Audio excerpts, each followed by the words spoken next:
Okay, welcome everybody. Thank you for attending Energy Careers 2020 and today's session for students discovering careers in energy. My name is Julie Strumko and I work for the Center for Energy Workforce Development, and I will be your host and moderator for today's panel. Before we begin, I would just like to do a little housekeeping. Now that we're in this virtual world, I'm sure most people are accustomed to this, but I just want the audience to know that we are pre-recording this panel, but we will be with you live on the day of Energy Careers 2020. Please feel free at any time to enter questions into the chat feature. We are eager to have you ask questions, want to know more from our panels, and interact any way that you can. High school and college students, you can upload your resume at the conclusion of the panel if you did not do so when you registered. I want to let you know that we have 4 $250 scholarships from National Grid that are going to be awarded on a random basis to any students who attend this broadcast. I encourage you also, students, and anybody who's thinking about a career in energy, to please check out the exhibit hall. We have many booths from our energy sponsors, and they are looking forward to talking with you. Use this time to introduce yourself to them, virtually, of course. Ask them any questions. Ask them what sort of courses you should be taking. Ask them how you can best prepare yourself for a career in energy. Also ask them about any sort of internships that are out there, and even potential jobs. Employers will be setting up virtual interviews, so please take advantage of all that this energy career has to offer. I would like to briefly have our panelists introduce themselves. You will find more information about this accomplished group of presenters in the Speaker's Bio tab on the right of your screen. So let's get started. Panelists, if you would please introduce yourself. Let's start with Stephen. Sure. Hello, my name is Stephen Cross. I work for Florida Power and Light as an emerging technology engineer, and I've been with the company for 6 years. Thank you. And Stephen, what do you do with FP&L? Well, I work in our IT digital innovation team, where we look at emerging technologies and how it can apply to the company. So this includes talking with startups, doing proof of concept projects, investigating how new technology works, and looking within the company for problems that we can solve with technology. Great, thank you. Emily. Hi, I'm Emily Crowley. I work for Entergy Louisiana. I've been working almost a year, and I'm there as a lineman's apprentice. Great, thank you. Do you want me to say more? Nope, that's great. That's great for an intro. Thank you. Susie. Hey everyone, my name is Susie Hirschhorn. I work for Southern Nuclear Company as a senior system engineer, and I've been in the nuclear power industry for about 6 years now. Great. And Eddie. Hi, my name is Ediberto Ramirez. I am interning at Omaha Public Power District within the Security Operations Center. Great, thank you. Well, once again, welcome and thank you for being here today. We really appreciate you taking time. I know all of you are extremely busy. So let's just jump right in with some questions. Emily, let's start with you. You are a second step lineman's apprentice. Can you tell us what that is and what you do? Sure. I am working in the underground department of Entergy, which means that I deal with electricity that runs underground, and I fix splices, I make connections at transformers, I build pole dips. I help with just about everything I can. I get up in the bucket sometimes, which is pretty cool. Yeah, evidently you're not afraid of heights. Oh no, I love it. Okay, you have a really interesting background, both educationally and work-wise. Can you kind of tell us a little bit about your background and how you got to where you are today? Because it was a bit of a circuitous route. Yeah, definitely explored and tasted many different careers. Before getting into line work, I was a solar electrician. Prior to that, I worked in the industrial electrical field. And before that, I was a carpenter and I did maintenance at a halfway house. And as far as my educational background, I have a degree in biology and I have a master's in public health. And the way that I got into line work is that basically I was just like trying to build my career and like progress. A lot of those careers, like in the trades, I felt like had a ceiling. And this one, you can pretty much do anything. So I looked into it and I found a job that I could do. And that's basically it. That's a very interesting way that you came about it. Stephen, so you're an IT programmer analyst. So can you just kind of elaborate and just because I don't know all the details, if you could just make it as simple as possible as to kind of some of the things that you do on the daily basis?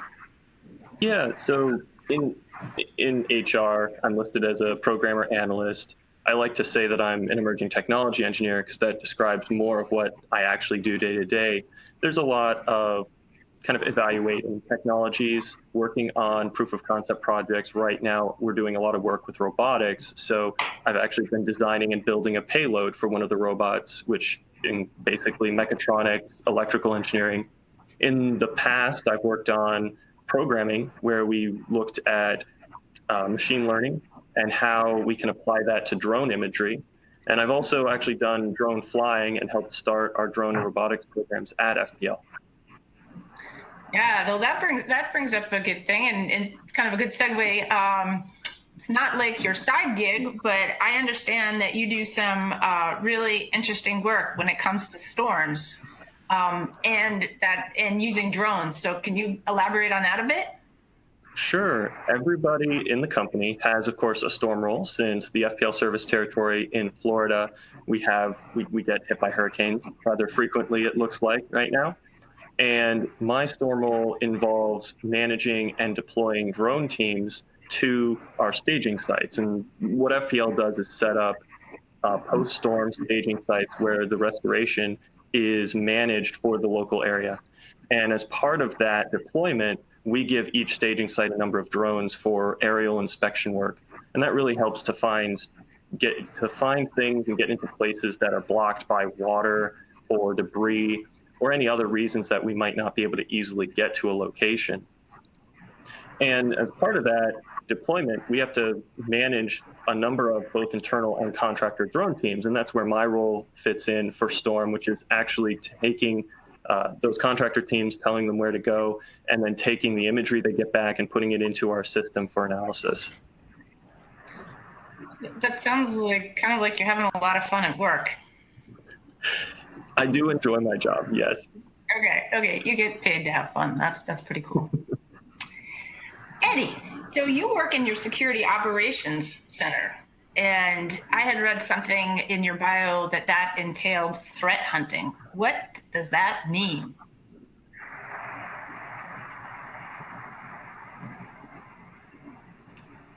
Eddie, can you hear me? Uh-oh. I think Eddie's frozen because I don't see him moving. So what I'm gonna do is I'm gonna go on to the next question. Susie, so how did you learn, you're in nuclear, how did you learn about the industry prior to your actually majoring in nuclear engineering and engineering physics, which, I mean, you'd think you'd have to kind of have a direction if that's going to be your major. So how did you learn about it early on? So I actually grew up in a nuclear family. My father in the 80s graduated from college and started working for a nuclear power plant under construction. He helped build, test, and then after it came online, he operated it for the next however long he was working. He just retired last year. So growing up, I had someone in the energy industry and specifically in nuclear that I could look up to and admire. And being the daughter of a nuclear power operator, I kind of knew a little bit more about nuclear than some people. So people would joke, like make Simpsons jokes, like, "Oh, does your corn blow at night?" No, that's not how corn works. But I didn't really necessarily know the science behind why the Simpsons was wrong. I just knew it was just a funny show, not actually how nuclear energy works. So I like to say that I decided to go to college to be a nuclear engineer because when I told people to shut up, that's not how it works. I wanted to be able to back that up with the scientific facts on how it actually works. Okay, so you put your money where your mouth was. That's right. Yeah. I also noticed that while you were in college, or maybe it was post-college, but you did 2 internships with a nuclear facility. Did those internships pretty much determine the fact that, yep, cinched the deal, this is what you wanted to do? How did the internships play into your, career choice? Yeah, so the internships definitely helped me decide that, yes, this is the field for me. It was really good because it let me preview the industry and determine that personality-wise and work culture-wise that it was a good fit for me. And then it was also good for the company that I internshiped. One, they got to put an eager young engineer to work. And I like to think that I actually helped them with the projects that I did. But it also gave them a preview on what the current educational system was teaching people in their discipline, and they can actually feed back their comments to the colleges to help shape the program so that the engineers they get out of the programs are a better fit for them. I ultimately didn't end up working for the company that I interned with. I moved across the country for a different opportunity with a different nuclear utility. But internships are a great opportunity for both the student and the company to sort of test drive each other. And a lot of companies really like to convert their interns and their co-ops into their new engineers. That's great. So that's a total win-win. It's a win for you and a win for the company. Eddie, you're back with us. So I'm going to ask you a question. So you work in the Security Operations Center, and I saw that there's some dealing in there with threat hunting, and that kind of sounds about as fun as flying drones. So tell me about that. I don't go too deep into threat hunting. They actually kind of go like, you're new to cyber, so we'll give you the easy ones. But as far as it goes, with the Security Operations Center, I actually also, mix in. My manager called me a nomad because I'm all over the place in there. But I go with cyber access management, and I also fondle a little bit with the SOC. And but as far as my my role goes, it's more towards access management, and because that's most of what I'm familiar with. I originally came with I went into OPPD and interned in the service desk. So they would call up and say, hey, I have a problem in X, Y, and Z. I would try to solve that issue as best as I could with the best customer care that I could provide. And a lot of it either involved, installing software, troubleshooting, you name it. And so that's kind of what I've stuck around with, even in cyber. Okay. And I'd like to mention, so you're currently a junior at the University of Nebraska, and so you're going to school full-time, and you're also working at OPBD, and you are working towards your bachelor's in? Computer science. Computer science? Although, I don't know, I'm still at that point where, I could still probably change it. It'd take a little bit more effort, but nonetheless, it's still going to be in the realm of IT, so not too worried about that. Okay, and are you finding that you're able to take what you're learning in school and in real time apply that to your job? Of course. There's So I'm barely scratching the surface since I'm only taking 12 credit hours per semester. Since I have a full ride to UNO, they offer 5 full years. So I said, hey, 5 full years, I might as well not get too stressed on it and Yeah, take take your the time. 5 year. Yeah, take my time. So yeah, I'm barely scratching the surface on the real matter into what I want to study. But so far, I could say that there has been a lot of reflection from school to my internship. That's great. That's great. Emily, and I should have probably mentioned this at first because this is something that's super cool. So you are the only female linesman's apprentice in Louisiana. So Actually, in the Gulf South. So in the that's entire- Arkansas, Texas, Louisiana, and Mississippi. Wow, that's a big Yeah. wow. So how does it feel to be this groundbreaker? It feels pretty weird, it's okay, but I would prefer if more women were in the trade. Yeah, and so if you could tell women, like, who would you say, if you like to do XYZ, this is great for you. So what kind of message would you like to get out there? I would say it's a really good job. You learn something new every day, and it's not as hard as you'd think it is. I mean, it's pretty hard, but a woman can do it for sure. And if you like adrenaline, it's probably the field for you. That sounds pretty good. So, and height. Yeah, not me. What's your absolute favorite part of the job? I really like working storms because it's really exciting and you're helping people. And like the idea of people being out of lights and then you just kind of throw this fuse in and all the lights around you come on and people come out and cheer. It's pretty cool. Yeah, you guys are heroes. We had a couple big storms here and been without power for 2 weeks, and I pretty much kissed the guy when he flipped the switch on the pole. So I hear you. Stephen, question for you. So how did you learn about the energy industry before joining FPNL? And was that a desire since you've been 10 or? So that's a long question there. Before I joined FPL, I didn't really have much knowledge of the energy industry at all. I went to college and decided that I wanted to become an engineer, a mechanical engineer, and work on robots.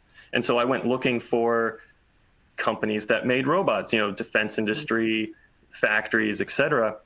And it wasn't until I went out to an FPL event where we were showing off one of the high school robots that I had helped on that I learned they were actually interested in doing technology and robotics stuff. And maybe I should expand on that a little bit. In high school, I was part of a FIRST robotics team. FIRST stands for Inspiration and Recognition of Science and Technology. And that's where I really learned about electronics, computers, robotics, getting to build everything around a robot and go to competition. And that's where I really got my love for robotics and engineering. And FPL was one of the team's sponsors. So as part of our thanks for our sponsors, we tried to do demos. The team would go to the sponsors, show them what they actually made. And the sponsors then have an option of, trying to get internships from the students and so forth, because these are the students that are showing aptitude in these complicated engineering tasks. And so during one of those events, I met one of the directors who said, we want to do a robotics program. We're looking at drones. And I thought, well, that sounds fun. Can I give you my resume? And that's how it worked. Wow. So would it be a suggestion of yours that if people, if they're interested in robots and things like that, that they seek out programs like FIRST Robotics and, really kind of figure out where those types of programs exist? I highly recommend finding high school and college level programs like that, doing projects, any of those programs, especially FIRST, because that one meant so much to me, but any kind of program where you can get some experience, like especially in conjunction with internships, gives you that idea on what you actually want to do with your career. Because until you actually get to experience doing some of this stuff, you have no idea what an engineer actually does, right? And that was certainly my case as a kid.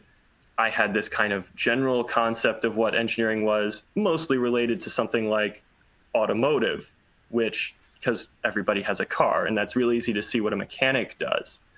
But not so much any of the other stuff that goes on, like actual design work and actually building these kinds of devices. So I highly recommend participating in those kinds of programs. Okay. So I guess, and this might be hard for you, but what is your favorite part of the job? That is kind of hard. I really enjoy getting to work on a bunch of different things. It's not just the same thing every day. When we get a project, we'll work on it for a given period of time. We'll try to pass it off as something to another business unit to say, this is going somewhere, we need to actually implement it. Or, we'll say it didn't work, we'll move on to something else. And that diversity really keeps my interest. I like trying to solve problems, and seeing the problems go from inception to realization is really rewarding. That's great. Thank you. So Eddie, you came about the industry kind of through an interesting way. Can you tell a little bit about how you came upon this? Yeah. So I was actually thinking about it right now. The way that I kind of was introduced into the industry was rather, I'd say, odd, and I still don't know why I was actually called, but I was actually in my physics class when I was called with another gentleman in the class into my counselor's office, and I'm like, oh no, what did we do? I'm a good noodle. But we were all bunched up, and they presented this opportunity for a program, and that if you join, at the end you would be rewarded with kind of an internship at OPPD, and they mentioned you will be able to be with engineers, with people in the industry, and it sounded like, once I heard engineers, everything went blank. I said, oh yeah, I'm for it. So that's kind of how it happened. But afterwards, it just all kind of, pretty linear. I kind of went into the service desk and then to cyber. But yeah, it's a rather odd way to join it. Okay, so it was almost like, you got lucky, serendipitous. I got lucky. I did. Yeah. Oh man. The industry called you. How cool is that? Yeah. Good job. What's your favorite part of the job right now that you're doing? I can say for sure that my favorite part of the job is working with people, whether that's in cyber or the service desk. I appreciate being able to, provide a solution to business partners. I recall one time I was working in, they have this little thing in the service desk where it's a traveler week, or you're doing tickets. And I was the traveler. So I went to a meeting. It's a monthly meeting that line technicians have for security. And in that meeting, I would be able to provide any sort of care that they, requested. So they called and they said, we've been having a problem with line technicians where sometimes they would have to call their partners at 2 a.m. in the morning to say, hey, what's your password? Because this software is just not letting me in. It's just so I could say that I provided a good solution for them, which they have been trying to resolve for, I want to say, months or probably years. And that felt really rewarding to me. So that gives, just a general gist of what sensation I get. Yeah, I like being able to provide customer I was care. gonna say, I kind of see a common theme here that everybody likes helping people solve problems. So Oh yeah. I think if you like to be a problem solver, this is a great place for you to be. I agree. So Susie, you and Stephen have been in the industry about the same amount of time. You've both been around for 6 years approximately. So what skills, or what do you think are the most important skills that you developed early on in your career? Let's see, important skills developed early on in the career. I'd say from the beginning, communication has been key, both written and spoken communication, and technical and conversational. One of the important parts about being an engineer in a nuclear power plant is and many times the technical expertise behind why things are the way they are, and you need to communicate that to people that don't necessarily have the same technical background as you. So if you don't know how to effectively share that message, whether the message is this equipment is broken and we can't use it right now, or this equipment is kind of not working, but here's why it's still okay to use, but here's the boundaries on how we need to use it. If you can't effectively communicate that, you're not going to be successful as a project and as a team. So early on, I relied on the communication classes that I took in school, relying on the skills and the basics that I learned in those, and really had to hone them. And I got some real world experience early on the ways I was communicating effectively and the ways I was not communicating effectively, when I realized that the message that I thought was super clear, no one was doing what I told them to. I'm like, wait, this was so clear. How could you not understand that? And they're like, oh, this is actually what we heard. So sometimes I had to learn the hard way on how I could better communicate. So communication, that is 100% vital, I think, and that's across industries, across disciplines. But I find it especially important in my role. Yeah, so you just really answered the next question, which is what skills are vital to your job? So communication would definitely probably be the first. What are some other things, definitely in your role as an engineer, but just in overall, working collaboratively with other people? I'm assuming there's group work that's being done, where you're working as part of a team. So what are some of the skills that you really need to bring to that game? Yeah, so I would say a willingness to get out and talk to people. I think so much these days, especially with the advent of technology and maybe coronavirus concerns, you're less likely to want to go talk to someone face to face. But I think whenever possible and whenever it's safe to do so, to get that face to face communication, because even if it's a video chat, nothing can replace seeing the understanding in people's eyes and getting that immediate feedback on what you're talking about. So I think that that's something that we need to cultivate and work towards. Let's see, other skills for success. You really need to be organized, keep track of, you're likely going to be assigned to more than one project at a time, and being able to keep track of the different deadlines between those projects and the different priorities, and communicating with your supervision when the priorities are competing to determine, well, what's the overall needs of the company compared to these individual needs of the projects I'm working on, is very important as well. So it's that ability to have so much to give, and you can't give 100% everywhere. Yep, keep the big picture in mind, and you're just, you've got to keep your part there. So, Emily, tell us, what does a day in the life of Emily look like on the job?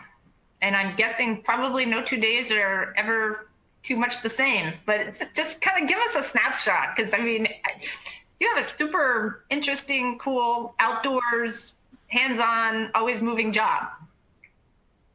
Absolutely. If you like moving and being outside, it's a good job. But so I wake up at 6 o'clock. I go to the yard for 6:30. Usually, because I'm on underground, we're like setting transformers, we're building pole dips, we're making splices. We're basically just like fixing the underground electricity issues. And usually, like one night a week, we're on call. So if you start your day at 6:30 in the morning, you could also end your day at 6:30 in the morning. So it can be pretty interesting. Okay, so they're long days, but you're just constantly moving. So how did you get into this apprentice program? Did you go through a lineman school, or what were the steps that it took to get to where you are today, specifically with regards to the lineman program? Yes, I went to a lineman school, and then they had kind of like a career day, and I met people working all over, and I met some people at Entergy, and they offered me a job, and I moved to take it because it was a pretty good job for me. Okay, and so what are the most important skills that you need to have every day on the job? You need to have a mechanical mind. You need to have a good attitude. You need to be able to work with others. And you have to be willing to be hot or cold. But in the majority of the time, it's like really, really fun. That sounds like a lot of fun. So Stephen, you have been, like Susie, you've been in your job for 6 years right now. Again, what are the skills that you need to bring every day, and like how would you kind of line them up as to the most important for the success of your job? Yeah, well, a lot of the same ones that Susie mentioned. Communications is key when doing innovation work, because you're trying to connect the different parts of the business together to solve problems.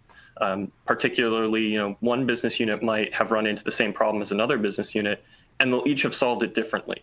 And that's in some ways inefficient, right? You want kind of one solution that you mirror to make support for things easier. So trying to bridge that gap between people and departments is a very big part of my job.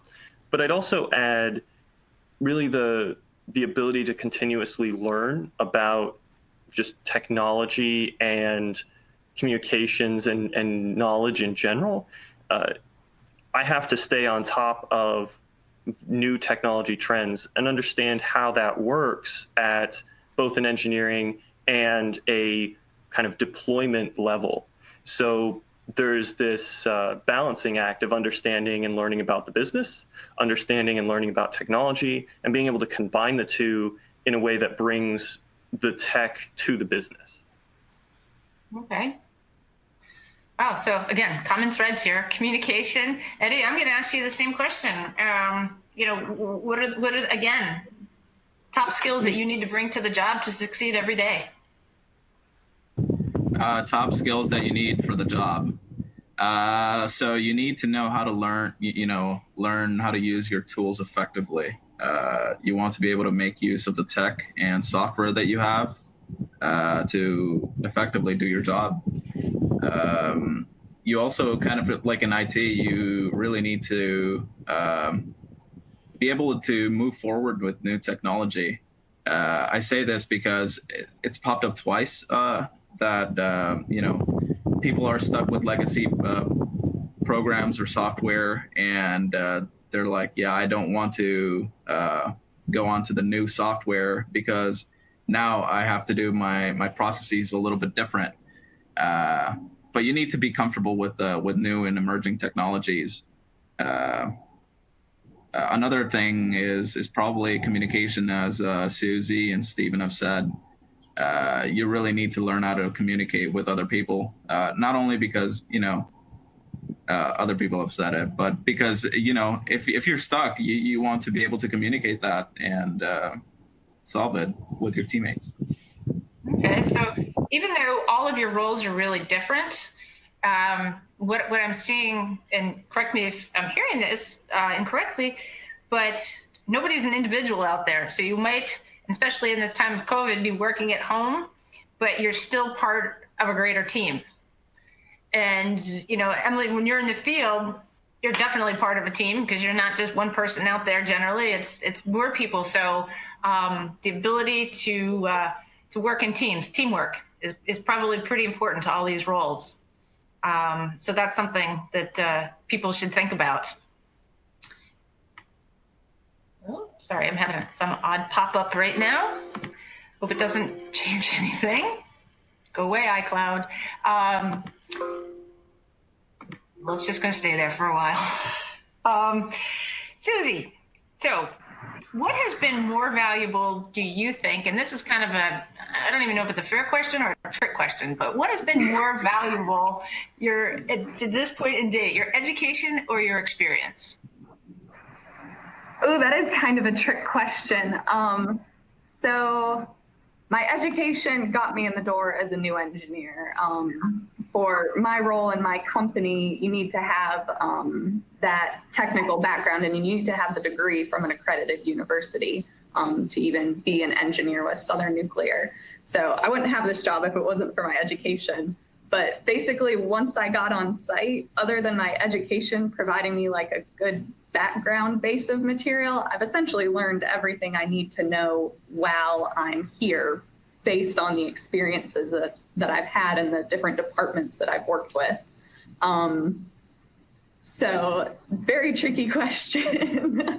They're both equally important, but I think now as I'm further on in my career and I have the 6 years of experience, my education is just a check in the box, and now it's the experiences that make me the engineer that I am and will make it possible for me to further my career.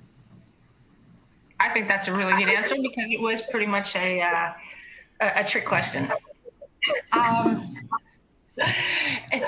know that everybody's interested, and especially in the beginning of their careers and, you know, probably to mid-level careers and even on, but people are always looking for companies where they can continue to move up the ladder, to continue to expand, to be able to have that personal growth and that professional growth. And so I'm going to ask each one of you if you feel that you have that ability in the energy industry as a whole. You can answer, or you can answer with regards to your company. And Emily, I'll start with you. Absolutely. There is room for growth as a lineman. You start as an apprentice, you end as a journeyman. And throughout that time period, you can join the engineering group as an engineering assistant. You can also go into project management. I mean, it's pretty much endless what you can do. You become a foreman. Yeah. So you feel that the sky's the limit. There's really nothing that can hold you back. You know, if you want to do it, it's out there. Yes. Okay. That's great. Stephen.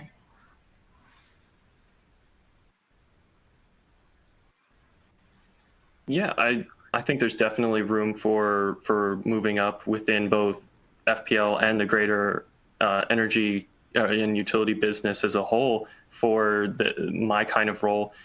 Certainly the most direct path is probably going towards the management side, because that's usually who I tend to interact with the most. However, you know, as Emily said, if you can prove that you're good at project management, there's always room for that kind of leadership. Great. Eddie?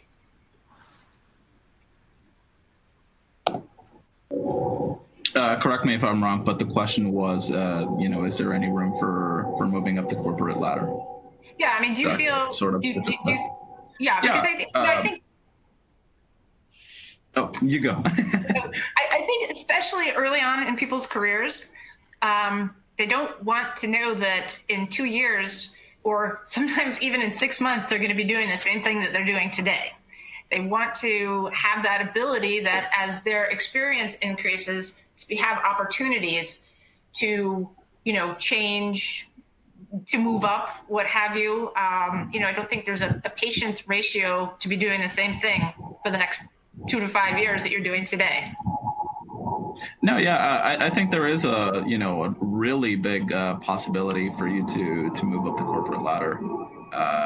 I know of quite a couple people in the IT department that have moved positions because, hey, you might as well. It's either a better pay or a better job for your needs. I've seen a person that was a contractor. He started off as a contractor, like working for $14 an hour. He definitely knew what he was doing, so they hired him full time. And he was also looking into moving up, another step of the way, deeper into OPPD, and such is the case for other people that I've seen. So opportunities exist, and maybe they even abound. Susie, what about you? Mm-hmm. There are definitely lots of opportunities to grow in your career when you choose nuclear power. So especially if you start as an engineer, a typical progression that you'll see is moving into nuclear operations. So like the control room operators, that's a typical growth path for an engineer. But you can also move into management. And if you prefer to stay in a more technical role, we have lots of other departments here on site, such as maintenance and licensing and projects, that basically the sky's the limit. When you work in nuclear power, if you have a skill you want to hone, there's going to be a department that will use you up and train you up and make you a better person and a better employee. That's great. That's great. So today, with everything that's going on and so many people working from home, how are your companies handling that? Because it seems that, I know, Emily, you can't do your work at home for sure. But is everybody else, are you able to work from home? What is the flexibility that you're being given? And Emily, I could start with you, but I think I know your answer. You have to be there day in and day out, don't you? Yes, I have to be there, but we all wear masks and we're driving in separate trucks. Oh, okay. So when you're out doing the different jobs, climbing poles, putting in underground, you're wearing masks and all the. Only PPE? if we're less than 6 feet apart, we have to wear a mask. So like if we're both working on a transformer close together, we have to wear a mask. But if we're 6 feet apart, we take them off, which means like if we're climbing poles, we're pretty much good. Okay. Yeah, that could be difficult. Stephen, how about you? I don't think you can fly your drones from home. Well, maybe you could. The drone pilots themselves, we're getting there, but that's true. It's not the case yet that you can do them that remote. The drone pilots themselves obviously have to go in the field. I don't do too much of that recently, but when I have to take a project out and actually test it, I do have to go out to one of the power plants or one of the offices. And in those cases, it's wear a mask, maintain proper distance from people. In general, though, I am working from home. My entire group is, which is a little strange for a group that's meant to collaborate with so many groups and entities within the company. And we were fortunate that FPL started moving to Microsoft Teams last year. And so we were able to kind of shift over into virtual meetings for a lot of our stuff. So it means that I spend a lot of time on video conferences right now. It kind of replaced being in the office where I'd spend a lot of times in a physical conference room, but that's the case where we're still trying to maintain that connection between people. And so not in that regard, not too much has changed in a work from home environment. Everything's just kind of digital. Okay. Eddie, what about you? It was initially all right, since a lot of people in cyber were already accustomed to, hey, I can't make it to work today, so I'll just VPN in. But obviously that kind of all changed since everybody has to VPN in. But it has presented its challenges, and one of the ones that I can kind of probably mention is communication. You really need that communication, and sometimes, hey, where is this person? He's not responding, but that's probably the biggest challenge. Yeah. Okay. Susie? So in the nuclear industry, some roles are able to work from home, people that mainly work on the computer, but a lot of people have to be at the plant. We have to be putting our hands on the equipment to do maintenance or to operate it. We have to have operators in the control room physically watching the indications and taking action if anything starts to go wrong.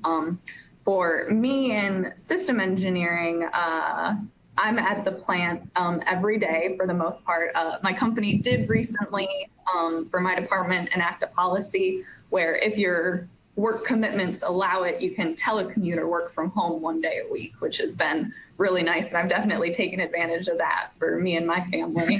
But an added challenge for the plant that I'm at right now, we're not an operating nuclear plant. We're actually a nuclear power plant that's under construction. So as you can imagine, you can't build something from home when it's fixed in one location. So like Emily mentioned, we also have precautions in place and rules with wearing masks when you're within 6 feet from people. A lot of our department meetings have moved to video conferences as opposed to everyone cramming in an auditorium together. So we are taking proper safety precautions, but unfortunately, a lot of what we do has to be present at the site. In person. Okay, so we are really close to almost the end of our time. It's gone really fast for me. I don't know about you guys, but it just flew by. So I would like to ask all of you the same question. And it really would be, what advice can you give to young people or people who are thinking about changing their careers? What advice could you give them, or you would wish somebody had said to you early on, or if there's like any little nugget of wisdom that you'd like to pass on? So let's start, Emily. I would say, don't let it scare you. It's something that you can do, and there are a lot of safety measures. And give it your all, do it. It's a good career. Great. Steven?